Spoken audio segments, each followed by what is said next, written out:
একটা মেয়ে কি করলো, 2 বছর হিন্দুর সাথে অবৈধ সম্পর্ক করলো। আমার তো বড় কষ্ট লাগে, দুঃখ লাগে। দুইটা জিনিস এখানে, একটা হলো এই মেয়েকে এই লম্পট হিন্দুত্ববাদী ইসকনের সদস্য, সে অবশ্যই আপনি খবর নিয়ে দেখেন, আমার মনে হয় সে অবশ্যই ইসকনের সদস্য, না হলে সে এত বড় প্ল্যান করতে পারে না। একটা মুসলিম পরিবারের ভিতরে সাবলেট হিসেবে আছে, এই ছেলেরে কিছু বলার আগে এই মেয়ের বাপ মারে আগে আধা ঘন্টা পিটানো দরকার। সমস্ত ওলি আল্লাহদের মা এই মায়েরা না, নারী জাতি না, এই উনি কোথেকে আসলো? এই যে আনোয়ার শাহ কাশ্মীরি রহমতুল্লাহ আলাইহির কথা বললাম, সরাসরি নজরে কোনো কিছু দেখতে বা শুনলে উনি কি করতেন? 40 বছর ওনার এটা কি দেখতো, মনে থাকতো। আনোয়ার শাহ কাশ্মীরি মা একদিন বলে, বাবা এই যে তুমি 40 বছর মনে থাকে, এখানে তোমার মায়ের অবদান আছে, কারণ তোমার মা কোনোদিন তোমার মুখে দুধ দেয় নাই যে সময়টা তুমি দুধ পান করছো 2 বছর।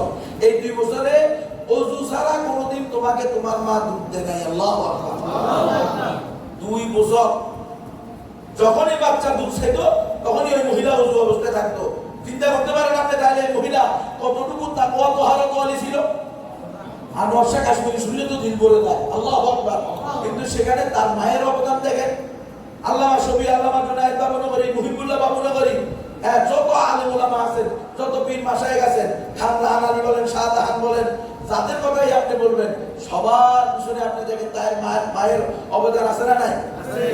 তো মাদেরকে আমার মায়েরা না বেকার, আমাকে মাদের বলে বেকার, কত বড় মানে আমার মাদেরকে ছোট করার, এরাই মূলত নারীর অধিকারের নামে, নারী ক্ষমতায়নের নামে আমার মাদেরকে কি করতেছে? ছোট করতেছে, অপমান করতেছে, আমার মাদেরকে বেইজ্জতি করতেছে।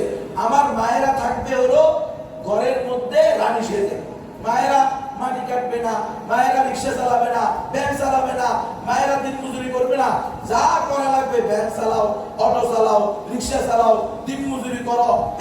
তুমি মাথার গাম পায়ে ফেলে টাকা রুজি করো, তুমি যেমনে পারো এমনি করো, কারো মাইর যাও, কারো গুতা যাও, তুমি রিজিক এনে আমাকে ঘরে দিবা, আমি ঘরের মধ্যে থাকবো, এরপর আমি ঘর সামলাবো, বাস এখান থেকে এখানে আমার কাজ।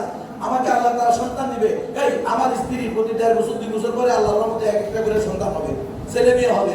প্রতি 1.5 বছর 2 বছর পরে যখন একটা করে ছেলে মেয়ে হবে, আমার 10-12টা ছেলে মেয়ে হবে। এই 10-12টা ছেলে মেয়ে পালার জন্য আমার বোর কি কোনো কাজ নাই?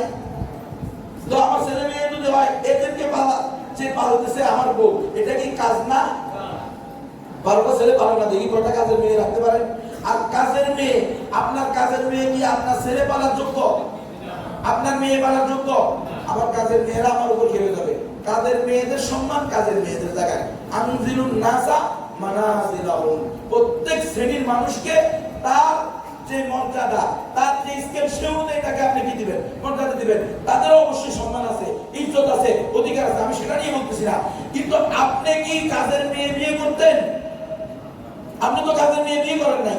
আপনার সন্তান পালার জন্য যদি আপনি এই কাজের মেয়ে উপযোগী হতো, তাহলে তো আপনি কাজের মেয়েকেই বিয়ে করতেন।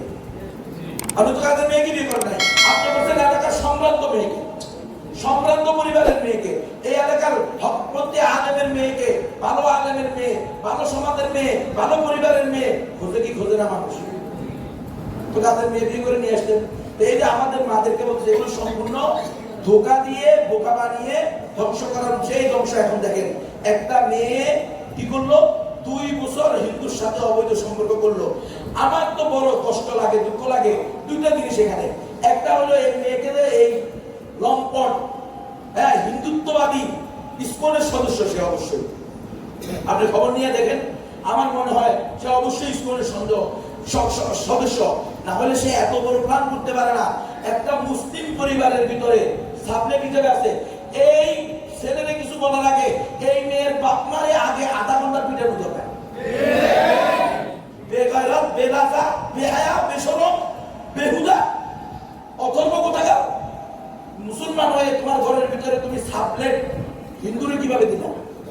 এত বড় বেগায়রত কেমনে হলে তুমি?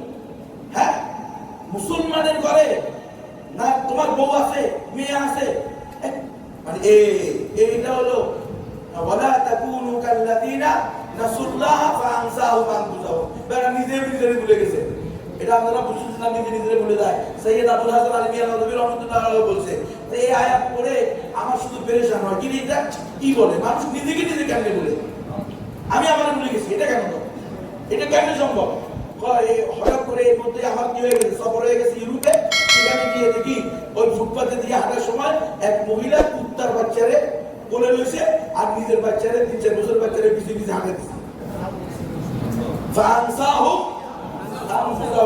নিজে নিজের বলছে বলে থাকার কথা কে নিজের বাচ্চা কোলে উঠছে কেনা তুমি তোমার ঘরের ভিতরে মুসলমানের সাবলেট দিতে হবে হ্যাঁ সাবলেট তোমার টাকা পয়সা না থাকলে তুমি কম দামি করে থাকো তুমি গ্রামে থাকো তোমাকে ঢাকা শহরে থাকতে হবে এটা ফরজ ওয়াজিব এই যে দুনিয়ার জরুরত এগুলো কিন্তু আমরা বানাই আছি কথা বলেন নাই আমার ঘর এই কি হইতে হবে টাইলস হইতে হবে আমার ঘর ডুপ্লেক্স হইতে হবে আমার বাড়িতে ইটের কি থাকতে হবে ঘেরাও থাকতে হবে কে বলছে আগের দিনে আমরা মাসাসি দাদি নানার সময় আমরা দেখি নাই ছোটবেলায় যে মানুষ বাড়ির চতুর্দিকে বেড়া দিত কি দিয়ে সুপারি গাছের পাতা দিয়ে হ্যাঁ কলা গাছের পাতা দিয়ে বাইল দিয়া এই দিত কি দিত না সনের ঘর দিয়ে যখন মানুষ ছিল তখন কি মানুষের থাকা হয় নাই তাহলে তুই বদমাইশ আল্লাহর সাথে যুদ্ধ ঘোষণা করে ব্যাংক থেকে 1 কোটি টাকা ঋণ নিয়ে কেন 5 তলা বিল্ডিং করতে হবে